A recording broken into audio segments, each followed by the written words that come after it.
Kisah adu kesaktian Kian Santang dan Sayyidina Ali.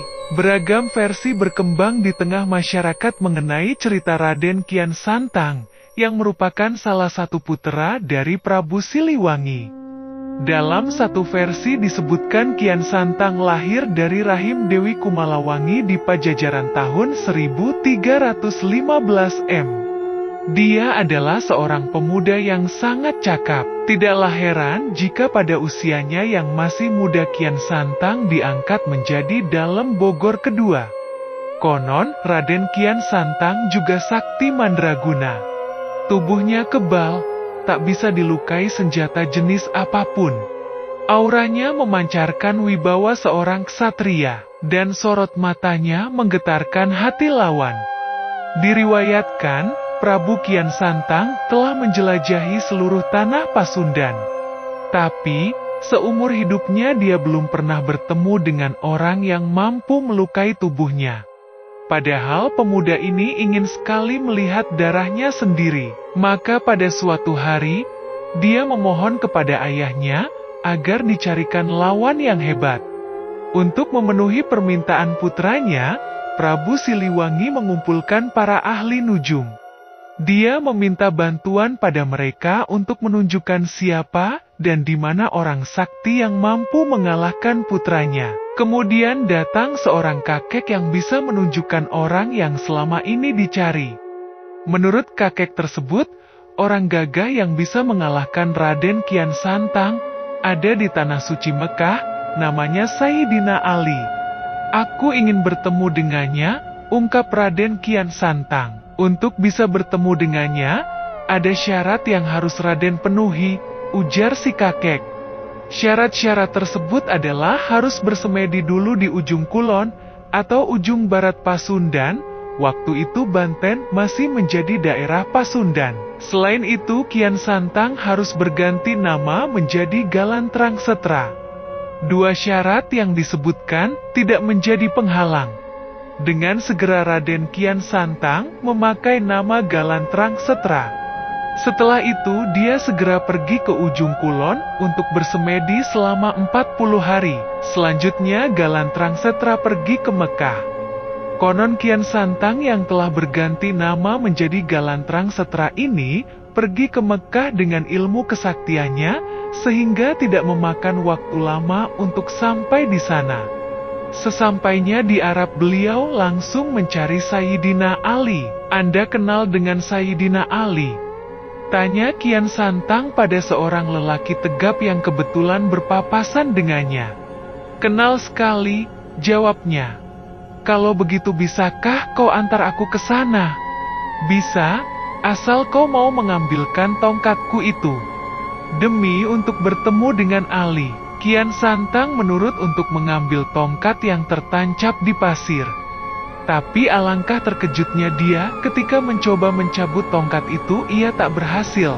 Bahkan meski dia mengerahkan segala kesaktiannya dan pori-porinya keluar keringat darah. Begitu mengetahui Kian Santang tak mampu mencabut tongkatnya, maka pria itu pun menghampiri tongkatnya sambil membaca bismillah. Tongkat itu dengan mudah bisa dicabut. Kian Santang keheranan melihat orang itu dengan mudahnya mencabut tongkat tersebut sedang dia sendiri tak mampu mencabutnya. Mantra apa yang kau baca tadi hingga kau begitu mudah mencabut tongkat itu? Bisakah kau mengajarkan mantra itu kepadaku? Tidak bisa, karena kau bukan orang Islam. Ketika dia terbengong dengan jawaban pria itu, seorang yang kebetulan lewat di depan mereka menyapa, "Assalamualaikum Sayyidina Ali." Mendengar sapaan itulah kini dia tahu bahwa Sayyidina Ali yang dia cari adalah orang yang sedari tadi bersamanya.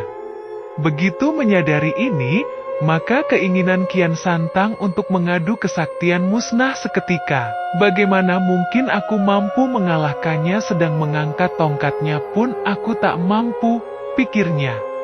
Singkat cerita, akhirnya Kian Santang masuk agama Islam. Dan setelah beberapa bulan belajar agama Islam, dia berniat untuk kembali ke Pajajaran, guna membujuk ayahnya untuk juga ikut memeluk agama Islam.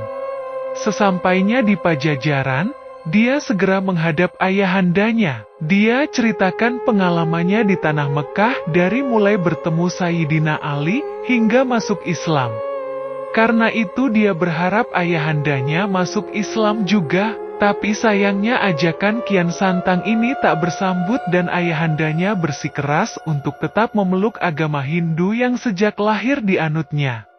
Betapa kecewanya Kian Santang begitu mendengar jawaban ayahandanya yang menolak mengikuti ajakannya. Untuk itu dia memutuskan kembali ke Mekah demi memperdalam agama Islamnya dengan satu harapan seiring makin pintarnya dia berdakwah mungkin ayahnya akan terbujuk masuk Islam juga.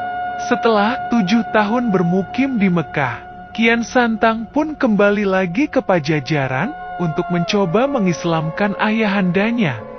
Mendengar Kian Santang kembali, Prabu Siliwangi yang tetap pada pendiriannya untuk tetap memeluk agama Hindu itu, tentu saja merasa gusar.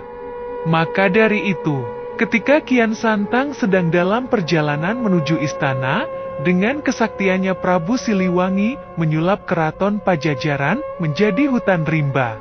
Bukan main kagetnya Kian Santang setelah sampai di wilayah keraton Pajajaran tidak mendapati keraton itu, dan yang terlihat malah hutan belantara.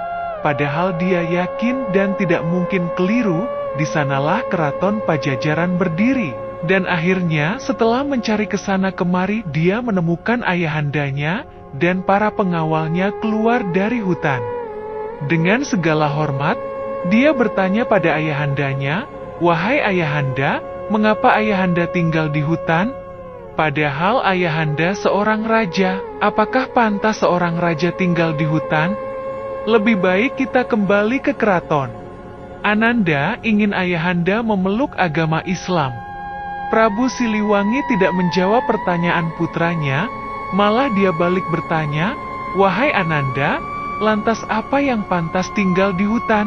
"Yang pantas tinggal di hutan adalah harimau," jawab Kian Santang. Sonon. Tiba-tiba Prabu Siliwangi beserta pengikutnya berubah wujud menjadi harimau. Kian Santang menyesali dirinya telah mengucapkan kata harimau hingga ayahanda dan pengikutnya berubah wujud menjadi harimau. Maka dari itu, meski telah berubah menjadi harimau, namun Kian Santang masih saja terus membujuk mereka untuk memeluk agama Islam. Namun rupanya harimau-harimau itu tidak mau menghiraukan ajakannya. Mereka lari ke daerah selatan, yang kini masuk wilayah Garut. Kian Santang berusaha mengejarnya, dan menghadang lari mereka. Dia ingin sekali lagi membujuk mereka. Sayang usahanya gagal. Mereka tak mau lagi diajak bicara dan masuk ke dalam gua yang kini terkenal dengan nama Gua Sancang, yang terletak di Lewung Sancang, di Kabupaten Garut. Itulah kisah pertemuan Kian Santang dengan Sayyidina Ali. Tapi ada yang janggal dalam cerita ini, yaitu tidak pasnya timing atau masa hidup antara Kian Santang dengan Sayyidina Ali.